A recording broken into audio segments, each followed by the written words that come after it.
Hello, everyone. Welcome back to our monthly Holistic Cat Care live Q&A with me. I'm Pam with Perfectly Holistic, and I'm excited to be here with you guys. It's been a month, and we've gone through holidays. I know it's been busy for a lot of people, and hopefully you had a calm, relaxing holiday season, Christmas, New Year's with your kitties, and hopefully they are doing great and did not have any kind of issues over the holidays, including yourselves. So, we're going to talk about cat stuff tonight. So, with in the lens of holistic care, which is a more balanced approach, we look at the body, the mind, the soul. We look at the whole being, not just zeroing in on one particular part of the body or whatever. But we also want to provide more natural alternatives to healing and well-being that you can do from your home as much as possible, or use simple remedies, natural remedies, and things like that. So with that in mind, drop a comment. I want to know, first of all, let me know you're here and where you're watching from, and I'd love to say hi to all of you. I'm going to say hi to over here to people over on Instagram. So we are streaming on Instagram tonight, and I can see your comments on Instagram. So if you guys have questions over here, definitely just write them in the comment area. And then on Facebook and YouTube, we are also streaming, so I can see your comments as well. But drop a comment or question. Let me know how you survived your holidays. How did your cats do over the holiday season? And Daria is here from Buffalo, and her sweet girl Pia. I'm so happy to see you guys. Hope you had a good holiday season. As you can probably tell, I am in a new office. So over the holidays, we were very busy. We moved. It was like Christmas, and then I finished packing and moved like 45 minutes away from where I was living. So I am now living in Killeen, Texas, and we have 6 cats. So my boyfriend John is here, and he has 2 kitties. And I have 4, so together we have 6, and we are their full-time servants. As you can imagine, it's a little bit weird at first, but I have to tell you, things have gone really, really great. And I'm going to talk about it on this month's podcast on transitioning and blending households, and I'm going to tell you everything that I've done before we moved and everything that I've done since we moved. I'm going to give you real live updates when I have the podcast is at the end of the month, so it's the last Monday of the month. So I'll tell you what worked, I'll tell you what doesn't work or didn't work, but it gives me a little bit more time. But I have to say, so far so good. They're all intermingling now. It's only been 8 days. Skylar was the first to do a jailbreak. After like 48 hours, she's like, I'm not staying in this room anymore. And so that just opened the door, and everybody came out and they started meeting each other. It's been really, really interesting, and believe it or not, pretty easy. So, and I know that is probably not everyone's experience who has blended households or added cats to your current household. So we're going to talk all about that on this month's podcast. And let me just go ahead and make another announcement here. Instead of doing a radio show every month, we are going to do a monthly podcast instead. So it's going to be very cool. I have a couple of shows lined up already that are going to be really cool next month. Deanna from my Reiki master, Deanna, is going to be joining us or joining me, and we're going to be talking about some really cool things. And of course, this month we're talking about the blending furry households, so it's going to be a lot of fun. So with that, let me know what kind of questions you guys have. Do you have any questions? Because that's what we're here for. It can be about nutrition, it can be about food. If you need support for specific ailments that are more natural or alternatives than like traditional medications, we can talk about those kinds of options.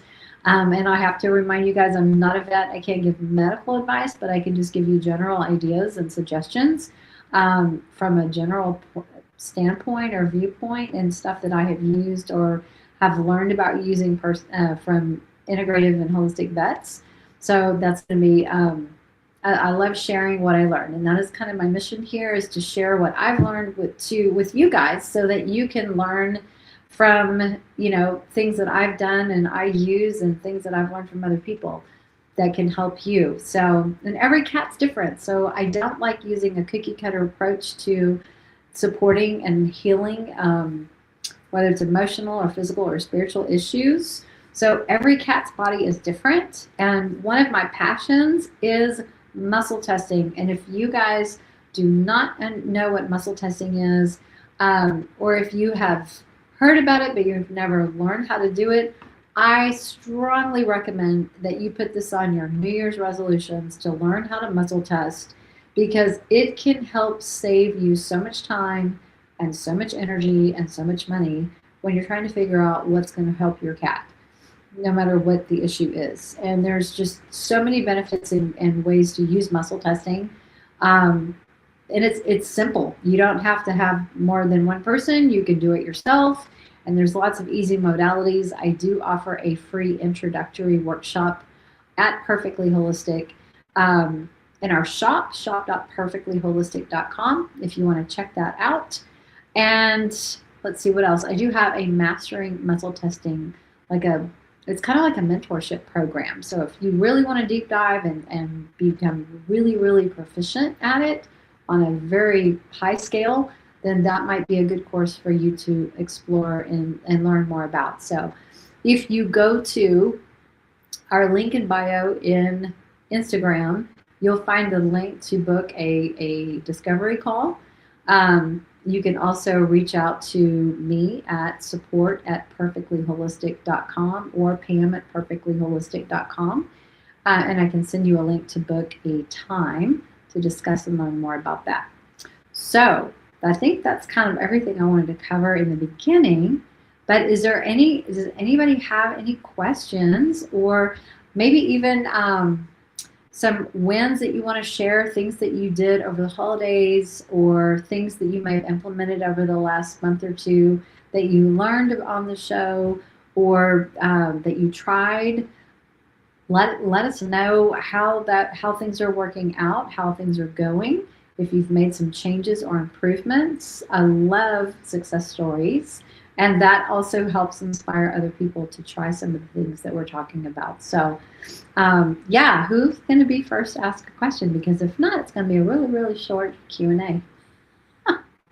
So hopefully you guys are settling into your new year and your cats are happy and healthy, and therefore we don't even need to ask questions, right? Everybody's doing good. Okay, let's see. I've got one over here from Daria. She says, I read somewhere that you have to open your heart center and your aura has to be a certain wave in order for the pendulum to work. So for that reason, I thought it wasn't for me. Pendulum work is very interesting, and it's really an acquired skill that just takes practice, just like muscle testing. So you have to I think probably one of the most important things for working with a pendulum is just to be open, because you are basically you can ask the universe questions using a pendulum. You could tap into the body, your own body, your pet's bodies, and you can make statements, true or false statements to find information. I don't really like asking questions per se, and I talk about that in my course. But I think one of the most important things when you're working with a pendulum is to just be open, so that you don't influence the answers. And that's why I don't like using questions, because they can be influencing. That can influence the outcome a little bit. So when you make true or false statements, it's going to give you yes or no's, and that tends to work the best for accuracy. So being open-minded and learning the skills how to do that, so that you're not influencing, you're not using your own emotional state. You have to be in a calm state of mind, and some people can't do that when there's a lot of stress involved. So things like those are the kinds of things that I talk about in the course, and ways to just how to be very neutral. So you want to be neutral, and you want to get factual information, and not biased information. And so I think that's really probably the most important thing. And it probably ties into having that open heart center, because that's where we store our emotions, and we can be blocked, and we can open our heart, we can block our heart. So I think it kind of goes hand in hand, but I don't know that your aura has to be a certain way, because that really wouldn't make sense to me when I can get answers, um, factual yes, no answers. I do it all the time. So I think it's just a matter of approach and training. So that would be my answer to that. So, and Millie's Raw Life, Happy New Year to you. Thank you for coming back. It's always fun to have you in the conversation. Tell me about your cats and your cat and your dog. We've had a lot of fun conversations in the past about diet and recipes and foods and all that good stuff. So yeah, tell me how that's all going. Let me see what else and make sure I didn't miss anybody. Make sure I said hi. We're here. Yeah, okay, you're welcome, Daria. Everybody can use a pendulum. It is not hard. It is not rocket science. It doesn't have to be complicated or complex. It's just you're tapping into energy, and that's basically it. You're just tapping into energy, and you're seeking information. Go for true and false statements, and you can be more accurate, in my experience. Says, do you know the science behind that? Oh, okay, let's see. An interesting thing I learned this year so far is that golden paste can make your pet smell like cat urine. Well, that's new to me, but I personally haven't used golden paste. Now, let me say that is turmeric based, right? It's I've seen it, but I have never bought it. I've never used it. And I know people can use it as well. But I don't know. I guess it depends what's in it, right? Like some people, if they eat a lot of garlic stuff, they can sweat and you smell the garlic. So depending on what your body is sweating out, it's possible. I know that cats don't sweat, or dogs probably don't sweat that much, but they can through their paw pads. So I guess it just depends on what's in it, right? So that would be my correlation. Just like foods that we eat, as we're sweating, we can get, some of that scent kind of goes out of our bodies. Never coconut oil and black pepper. Okay, yeah, I thought it was turmeric, coconut oil, and black pepper.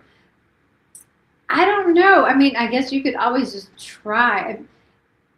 Here's my thought. If you're using a ton of anything, it's probably a possibility. But if you're using just a tiny bit, which, we're never going to use like super large amounts of golden paste with a pet because they're small, right? So I would think in very small amounts, like eighth of teaspoon or something like that, would be probably more like a dose for a kitty cat, depending on what's going on, of course. But yeah, I don't know. You probably have to try it. She says it's so odd. It's like the phenomenon of how asparagus affects our urine. And that would be due to, uric acid? I think it's high in uric acid, asparagus. So, but I don't know why turmeric and coconut oil and black pepper would have such a strong smell. Now, cats' urine can be strong anyway, but for dogs too, I don't know. I don't have a dog, never had a dog. So what does dog urine smell like? Does it smell as bad as cat urine? No, cat urine can be really, really potent, especially if there's like an underlying issue going on. So, but if the cat is healthy, just cat pee, not in a litter box, has a lot of ammonia and it can smell really bad. But I don't know about dogs. Does it smell as bad as that? Y'all gonna have to help me out because I'm not a dog mama. I'm a cat mama. But yeah, I know that in some cases, in some people, they can have a buildup of uric acid, and it can cause things like gout and things like that. And so eating foods high in uric acid can produce that, which is, yeah, I think it's probably based on your own physical makeup and how your body processes things. Um, she says dog urine smells like nothing to me, but kitty urine is so strong in that ammonia smell. Okay, well that makes a lot of sense because I mean I've been around dogs when they're peeing or whatever, but I've never like smelled it because who wants to do that, right? Um, but yeah, kitty's pee has a high concentration of ammonia. So, yep, that's why you want to keep that pee in the litter box and nowhere else because it's easy to control and smell. Speaking of litter, what do you guys use for litter? Um, are you using chemically fragranced litter? And if so, I would strongly not recommend that. Just chemicals are chemicals, they can be toxic. I do have a favorite litter. There's a couple that I like. One is Catalyst. I use Catalyst quite frequently. There's a brand called Next Gen Pet that I actually have in the store.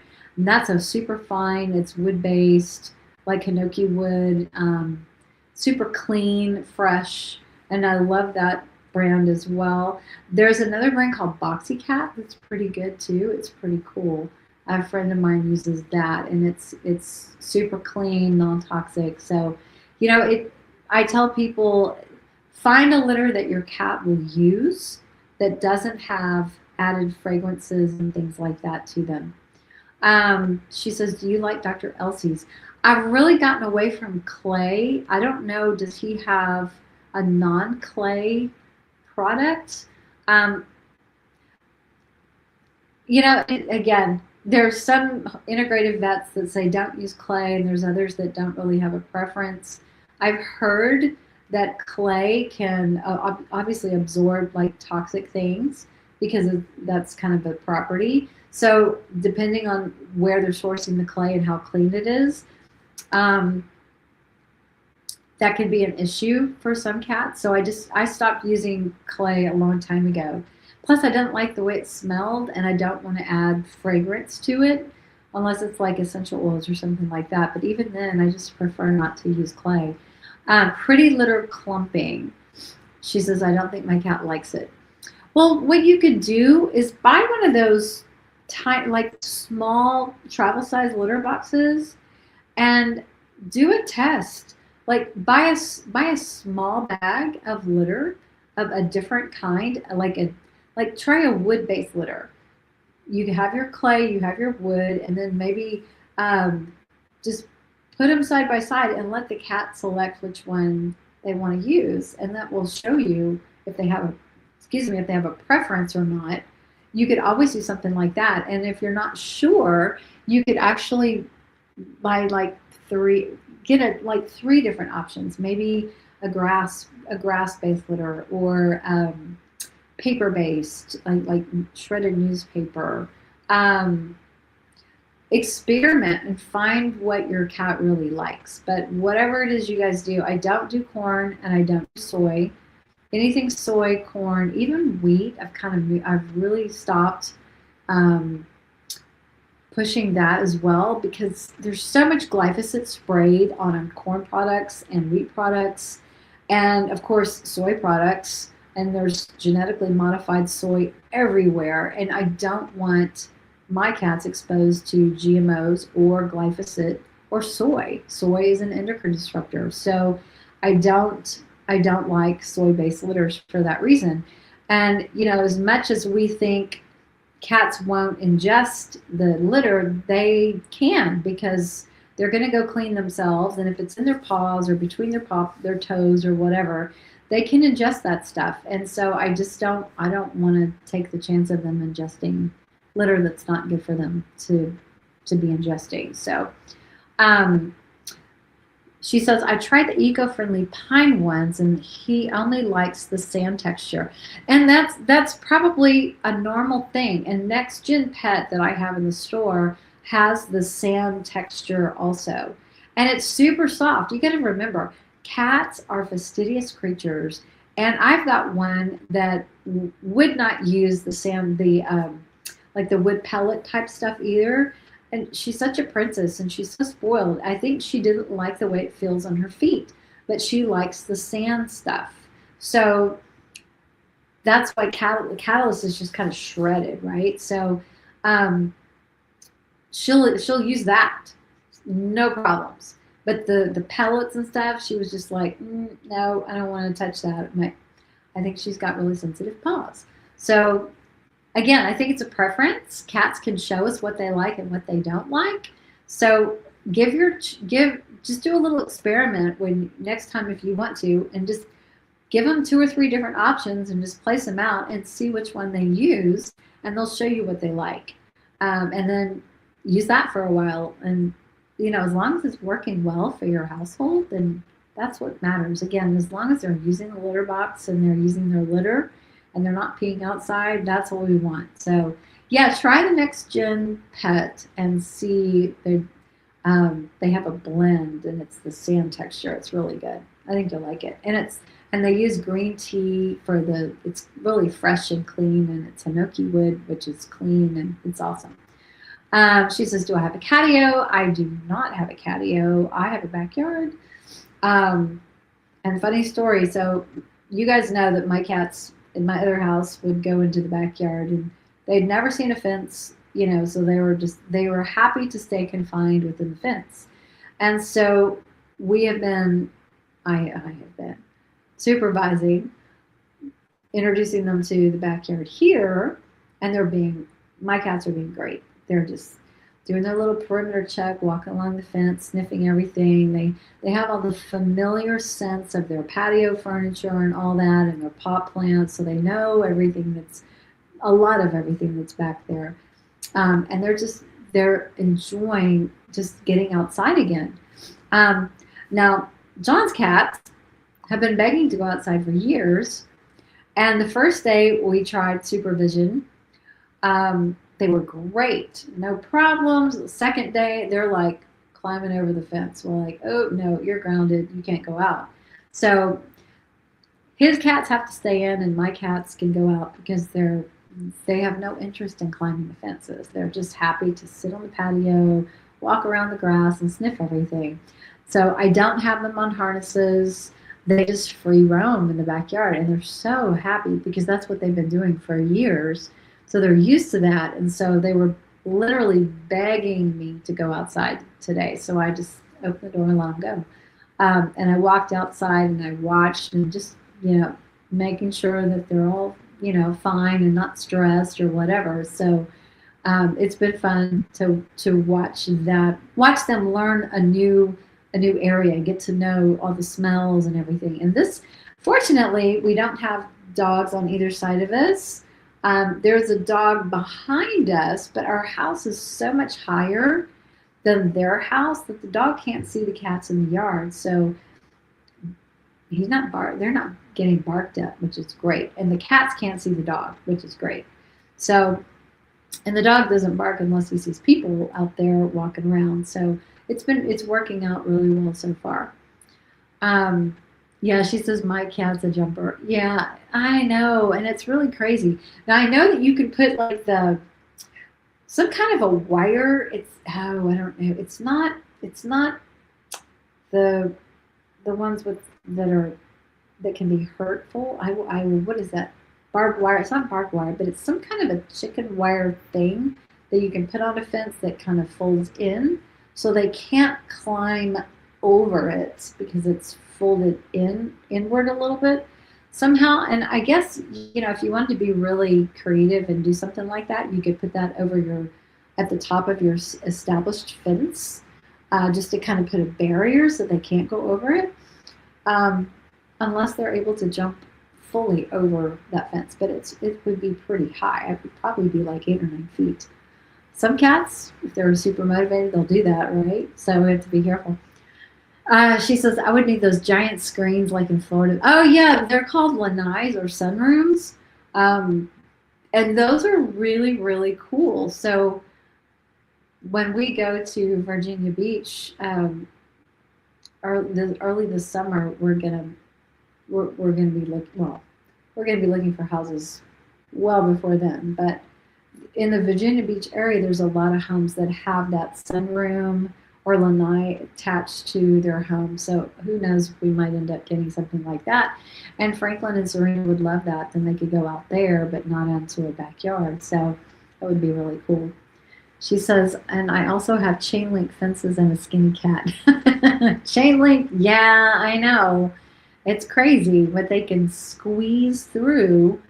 Um, yeah, I totally get it. I love the wrought iron fences, but that would never work with cats because they can just squeeze right through. So we'll see what happens. But so far so good. My cats are being angels, so they get their privileges. Tony over here says my cat uses cat spot made from organic coconut. I love that. I have also used, I think it's natural something. I can't remember. I've used a couple different coconut litters made from coconut husk, and it's super, super soft. So cats typically tend to like that. So, they like soft things on their feet. So, which makes sense because where do they like to sleep? They like to sleep in their comfy little cat beds, on their blankets, on your pillows. So everything is nice and cushiony and nice and soft. So definitely don't make their litter box anything but that. It's got to be comfy and soft on your feet. So yeah, Tony, how is Colt doing since we talked last? Give me an update here. She says, Millie over here says, on the coconut note, are there benefits of MCT oil for cats? Absolutely. There's a company called Coco Therapy, and these ladies are amazing. They're friends of mine. They're from the Philippines, and they actually have a family coconut oil business that's been there for years, and they harvest coconuts, and they make coconut chips and everything coconut oil out of these, and now they're making treats and pet treats and stuff like that as well with coconut products. So MCT oil is great, and it is a source of fiber for to a degree. It's not like a plant typical source. There's different kinds of different fibers. But you could definitely get some benefit from MCT oil or coconut oil. It's a medium chain fatty acid, so it does have benefits. She says, I've only seen studies on dogs. Coco Therapy targets dogs more than cats. Yes, but I do love that brand. They have their coconut oil for toothpaste. Yep. Yeah, they do obviously promote stuff. I think dogs tend to be easier to market to our dog parents, and making dog products is huge. But what's interesting is those ladies have cats and dogs. So they did a really cool interview with me a few years ago, and I don't think I still have it because it was on an old website platform. But the two crazy cat ladies have done interviews with them as well. So you might be able to find it on their YouTube channel if you want to hear breakdown about coconuts with cats. We did all of that, and I'm wondering if I might have that on my YouTube channel as well. She says, are coconut chips good for hairballs? Absolutely. Coconut chips is just a really good fiber source, and it can actually it can help with hairballs.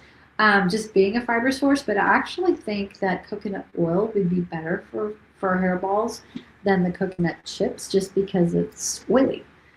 So it kind of lines the gut better, but coconut chips can be really good for just cats as a fiber source. But again, it's a different type of fiber, and so what I have found in the work that I do is that the cat or the dog that I work on may not resonate well for coconut chips. They might need their microbiome or their body resonates better with a different type of fiber, and that can change. Because the type of fiber that you feed is going to support the microbiome where that's necessary or needed. So changing the fiber sources can be helpful, but it may not be effective or needed in some cases. So that's why muscle testing is so great. So you can figure out exactly the type of fiber that your cat or dog's body needs at that time. And if they're getting enough fiber, because we can overdo it. We don't want to overdo it and give them too much, because then it's like clogging everything up. She says, are there any good animal-based fiber sources for cats? Fur or feathers?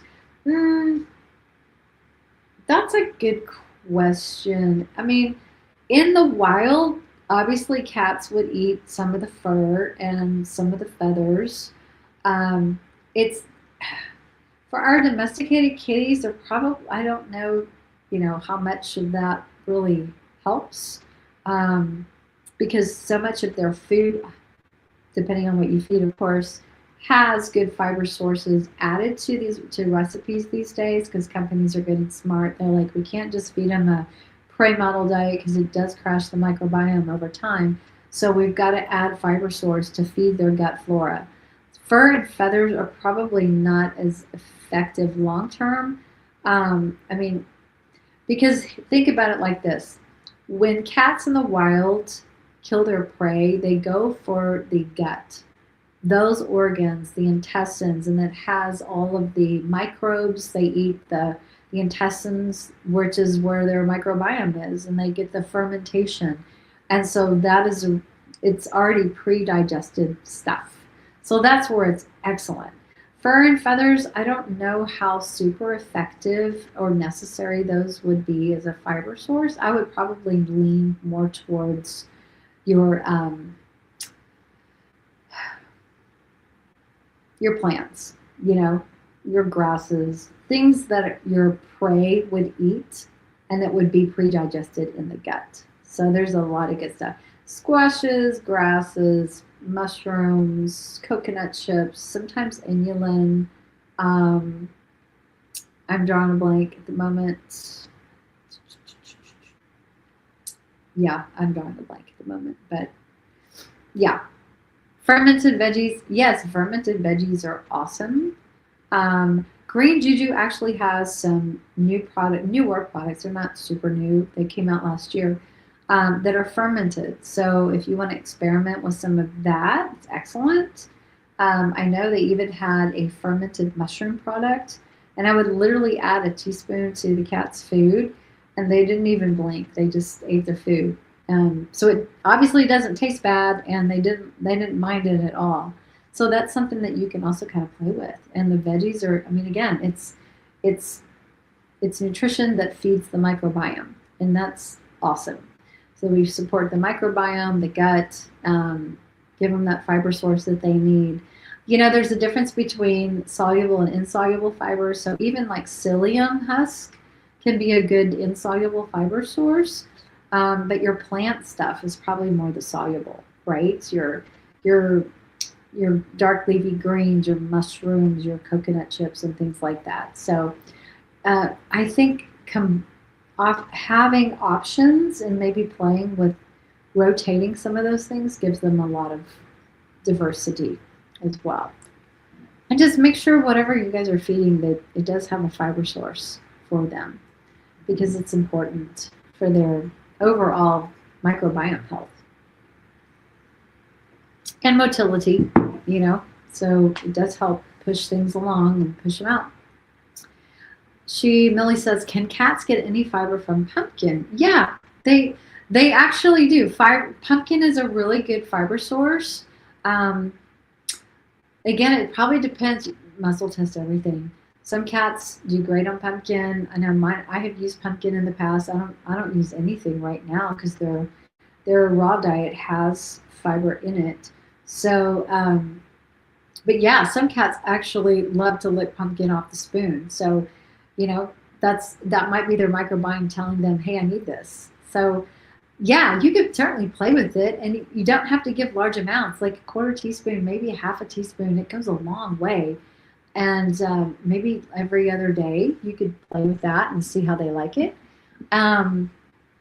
Let's see. And then how often do you do muscle testing on your cats? Well, Recently, every day, because I am managing blending families. So doing a lot of clearings to help them get along and not be afraid of each other. So it depends on the situation. But yeah, I do muscle testing all the time. All the time. For, when you have multiple cats and multiple cat households, you have multiple personalities to manage.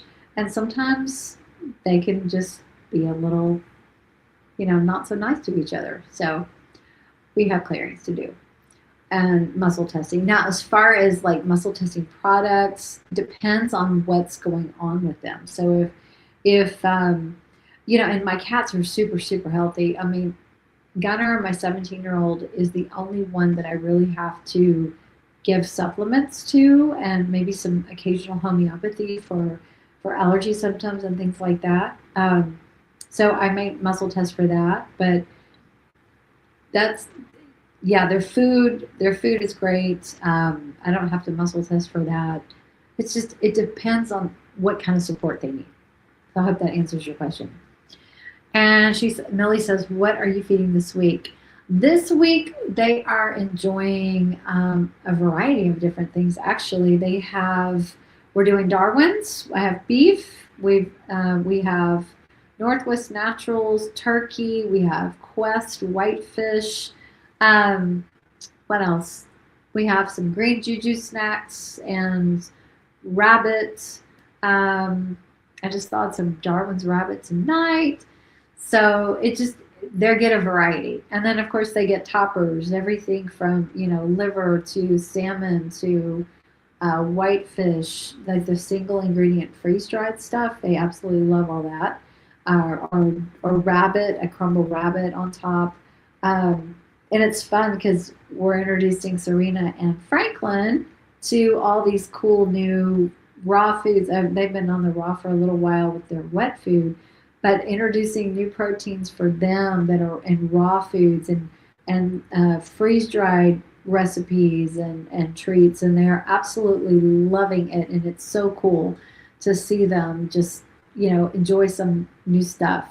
So now they're all eating pretty much the same thing. So that's been a lot of fun. And hey, Bonnie, how are you? Bon loves sleep. Oh, I love sleep too. I love it so much. Let me go over here to Tony. Tony says she's updated me on Colt. His ocular pressure was high, so he's on drops to reduce the pressure. Is there anything to help glaucoma? I'm giving him Nettles Eye Bright. I was going to say eye bright can be really, really good for eyes. I'm not familiar enough with glaucoma as a cat illness or disease to be able to give you any guidance with that, but you could probably find some information if you did some online search for like integrative support for glaucoma in cats, just keywords like that, and see what articles come up, and then muscle test to see. But eye bright is such a great product for eyes in general.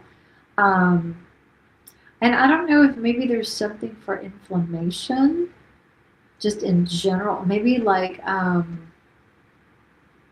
think we talked about some of these on the phone, but whatever we're using to reduce inflammation in the body, I would keep doing that. So your omega-3s and things like that. Thank you for the update. I'm glad that he's got the drops going on now. Okay, going back over here, Millie says, how do you feel about feeding cats fish-based meals? I know it's controversial with large fish and mercury. I don't like a lot of tuna. I don't like the large fish. I like the sardines, the mackerel. I like the smaller, like the whitefish. Whitefish is very cool. It's more of a neutral to cooling protein. It's really, again, single ingredient freeze-dried stuff is awesome. I'm not a super big fan about seafood just because it does have the tendency to have more contamination, heavy metals, and microplastics and things like that in the ocean because they're not very clean anymore. So I try to stick more to the land-based mammals instead of the seafood animals. But some cats love seafood based stuff. In fact, Serena does. So we're introducing her to more things like the rabbit and the beef, and she's going to get, she's getting more chicken and things like that. So I can tone down the amount of seafood that she's ingesting. So yeah, it's kind of what they get used to when they're growing up, and we have to just broaden their palate a little bit and then just keep expanding on it. Let's see. Bond says, I'm going to be a sleep hygiene coach. Oh, very cool. Jazzy is struggling with an ear issue and off balance. Sad, but we're doing our best. Oh, wow. Okay. I wonder, just a thought, because I've seen this before in other cats, if there is an alignment issue, cervical alignment, or something around the spine that might be contributing to that ear thing and the imbalance. So if you haven't explored that, look at doing a chiropractic exam and see if they find anything out of alignment, because that can certainly contribute to ear stuff and balance issues. Millie says, terrestrial animals for the win, cats are not seals. Yes, exactly. They're not. But you know what? The reason I think, in my opinion, so many cats get stuck on seafood products is because the major food brands the major pet food brands that you see in the grocery stores, everything is chicken and fish.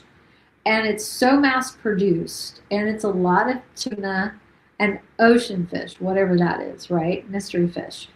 And it's probably cheap, and so they put it into everything. And so I think that's how so many cats get stuck when they're imprinting as kittens on foods like this, because that's what people are feeding, and that's what the major pet food brands are making.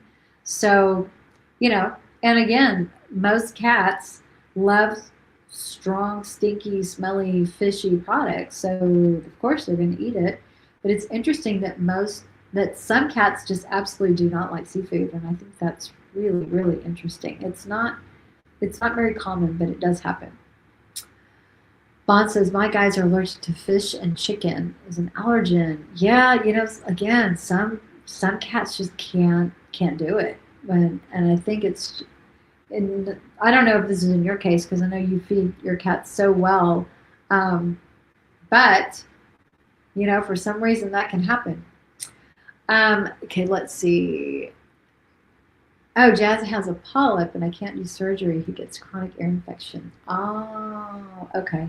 And a polyp really is just an inflammatory response. There's a lot of inflammation going on in the body. So the whole, I guess, focus on reducing inflammation in the body and balancing the immune system. And sometimes those polyps will just kind of, what do you call it? Detach, like shrivel and detach and go away. So if you can get the inflammation down and the immune system balanced, it might help. Jazzy loves egg puffs, and it's a great protein. Yes, egg puffs are awesome. In fact, egg yolk is a really good. It really helps with hairballs, guys. So if your cat is prone to hairballs, try the egg yolks. And it can be dried powdered egg yolk, or you can actually try cooking egg yolk if you want to. She says it's cooked then dehydrated, which is good since you can't have anything raw due to cancer. Right. So, yeah, there is I have an egg puff product that I've tried. One of the brands is Rooster Bites. Great stuff. It's like 2 ingredients, and one of them, it's egg and a protein, and I'm drawing a blank on what the protein is.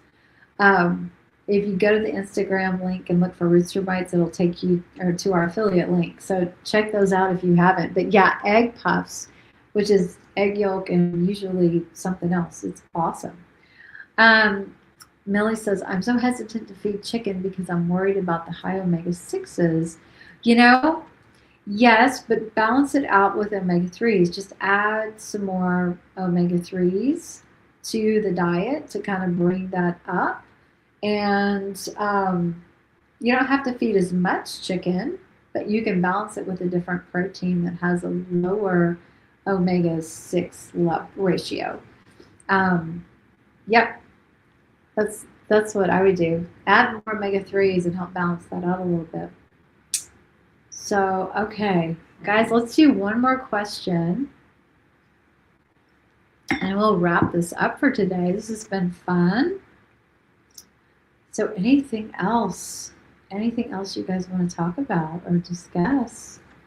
I want to, if you have tried the egg puff treats or the thing, anything with the egg yolk, let us know next month, because it's been so fun to see the cats go crazy over those.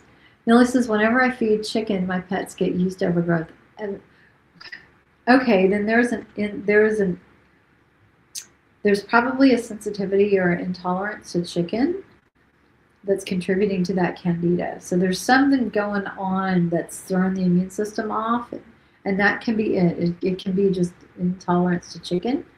And when we take a break from it and you address the candida with like a candida product supplement to cleanse, to clear it out, then you can reintroduce the chicken, let's say after 3 to 4 months, as long as the candida is gone, and you've taken some steps to, okay, so with the work that I do, I can clear chicken as a stressor, and then maybe take a break from it, do the candida cleanse work, and then you can reintroduce chicken maybe in 3 to 6 months.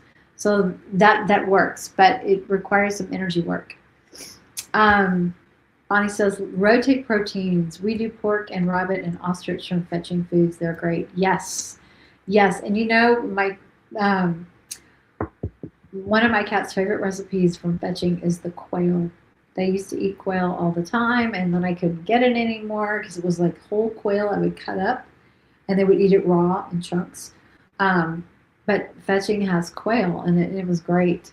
If they weren't so dang expensive to ship to me, I would still order some.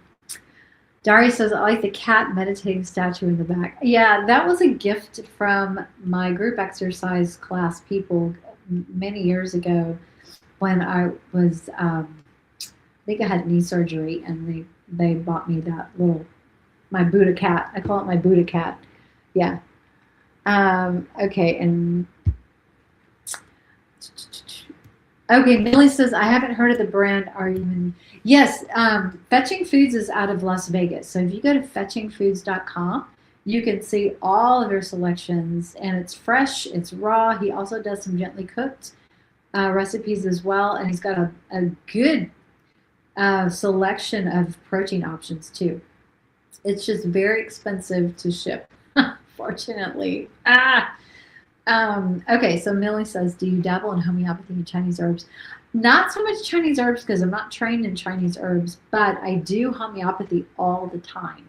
And then other herbs, like non-Chinese herbs, because, there's generalities and things that work well to support certain organs and glands and things like that. So, yeah, I know a little bit about that. And again, you muscle test to figure out, once you kind of narrow down your options and what works for the condition or the situation you're dealing with, then you muscle test to figure out what the body wants and what it doesn't want, and it makes it so easy to figure that out and go forward. Okay. Well, guys, this has been fun. I'm going to wrap it up for today. Let me know if you guys have any show ideas for this year.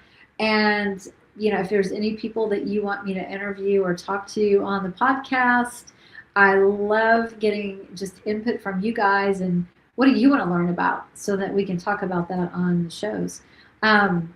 Okay, one last comment from Millie. She says, my vet told me my dog had damp heat and gave me some herbs in Chinese, and I don't think about it. Okay, well, have your vet break that down for you and tell you why why she wants to use that. Yeah, it's about regulation, right? It's about balancing the warm and the cooling. Finding out what's out of balance in your dog's body is so important because there's so many factors that can throw it off out of balance. And a lot of times it's toxins. It's what they're exposed to that do that. Because I know you feed just super, super clean food. Oh, wait, I got a question over here from, and I'm going to say hi to Dr. Heather. Hello, hello. Francis Benton says, how can I keep my cat from eating my sheepskin pillow?